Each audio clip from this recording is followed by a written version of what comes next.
Bhairava Nama. Have you ever wondered what is the importance of having a guru in your life? Or you are a normal devotee, a upasaka or a sadhaka. Let's say you do some kind of sadhana in your daily practice, and what are the problems that might occur during your entire sadhana process, whether that you are Lord Shiva Bhakta or Lord Bhairava Bhakta, or you are devotee of any kind of deity, then what kind of problems may occur in your life. So in this video I am going to tell you that. So if you are new on this channel, don't forget to drop a like and subscribe, and if you are an old person who visit this channel frequently, then feel free to join the channel membership where I upload the exclusive kind of videos, and you can feel free to enjoy those kind of videos. So first of all, before going into the topic, you should understand that why it is important to have a guru in life. So guru is a teacher. So when you are taking some kind of education during your school time, why do you need a teacher? You need a teacher to learn about the topics that are unknown to you. You understand that concept? You do not understand science, you do not understand maths at first. It's the teacher who teach you the things. After a certain period of time, you can do the self-study as well. But first, the main concept of the subject, of the topic should be taught to you. You understand that much? Sadhana is same, but the consequences that the wrong type of decision in the sadhana will be different. It's like being fail in the exams. Sadhana are the exams where the deity will test you. The deity will test whether you are worthy enough to worship them or not. And you might think, oh no, Susan, you are doing this, that again. No, deity will accept their devotees the way they are. No, that is very much wrong. The entire concept of sadhana should be done to achieve the higher self, not to get the materialistic things. The idea of sadhana that most people are confusing is that, oh, if we do the sadhana of Mata Lakshmi, we get so much wealth. Okay, you will get so much wealth, but you should do with the concept of devotion, not to achieve the immense wealth, immense money, those kind of stuff. Materialistic things are not what we are chasing during the sadhana. So today I'll be telling you what kind of problems that one may face if we are doing an intense kind of sadhana without a guru. So first of all, the main problem one will face is the psychological things, the things that are just beyond what your capabilities are. You start to see some kind of things that should not exist. In the physical realm, you see some kind of things, you see some kind of goddess that you should not have been seeing, because the goddess are the lower entities. I have been telling you that. I have made a separate video about that as well. You will start to experience those kind of goddess.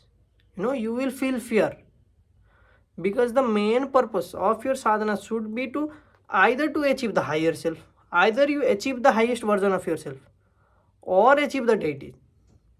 Those two things should be the main purpose of your sadhana, not to get any kind of materialistic things or wealth. And you might think, then what is the actual reward of doing the sadhana if you are not getting the materialistic things? Because this is called bhag. Everyone will have the materialistic desires. Then what is the purpose of doing the sadhana? What happens once we achieve the higher self? That might be your main question. You will be aware about everything. Once you understand, once you achieve your higher self, you will be aware about everything. You will know everything automatically without even people telling about you. It's like doing the self-study about yourself first. Then you do the study of deity. Because finding yourself is the foremost process. Before going into the entire process of doing the intense kind of sadhana or anything, this, that, needing a guru, and how does a guru come in our life? First of all, you should find yourself. The guru will be sent by the deities themselves to align you with them. Because there is energy imbalance. Because the energy that you possess, you do not know how to distribute. You don't know how to be protected from the negative energy that is around you. And this creates the problem. The guru is a person who will teach you how to protect yourself. There is an entire lineage of the guru. And you should understand who is the guru's guru, who is the guru's guru. The entire lineage of guru. and whether the guru, do they worship the deity that you are worshipping. You want to do Kaal Bhairava sadhana, and the guru that you have found is Lord Krishna, devotee. The entire lineage come from there. And how will you understand the energy of Lord Bhairava? So these things are very much important, because there would be energy imbalance, because Lord Bhairava is an intense kind of energy. Because we understand how Lord Bhairava, he is a loving deity. Don't think that Lord Bhairava is always angry, this and that, but he will test his devotees in the most intense manner. But once you understand why Lord Bhairava puts you through those kind of things, to learn you a lesson, to make you learn a lesson about the things in life, and you will think that he wants the best for you,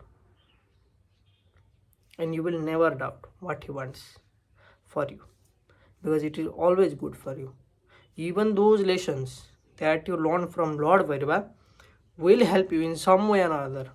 It will help you grow in a spiritual way, and for that, to understand the cultivation of the energy that is inside you, to distribute the energy in the correct way, to understand all the chakra points in your body, you will face some kind of situation where you do not know how to deal with the energy of the deities. You will need a guru, and that is very much important. And sometimes what happens is that we forget to ground ourselves. We feel like we are a spiritual person, and they are normal kind of person. They are not spiritual. They do not have possess enough knowledge like us. Where ego comes, Lord Bhairava will pull you from your ears. Don't show your ego. When you are a devotee of Lord Bhairava, the ego disappears, if you are on a right path. And the guru will teach you that, because you should be accountable, because Lord Bhairava will just pull you so hard. Though that energy will be very much intense. Or either you will have a severe downfall to understand that, oh, me having ego is wrong. But guru will be guiding you. This is wrong. Don't do this. If you are having, let's say, what happens is that, just understand, the guru is the teacher. You are trying to learn something, and the guru is guiding you. Do this and don't do this. If you follow their patterns, then you will not fail. But if you feel like, oh no, I know everything, why do I have to listen to a guru, and you do things by yourself, then you will suffer. Because that's how things work, and that's how you suffer. And you should understand that, because the gurus will keep your ego in check, and you should understand that. And that is the main thing. Because whenever we go to the spiritual path, we feel like we experience things that the normal people don't experience. We feel the energy that normal people don't. We have the intuition that normal people don't.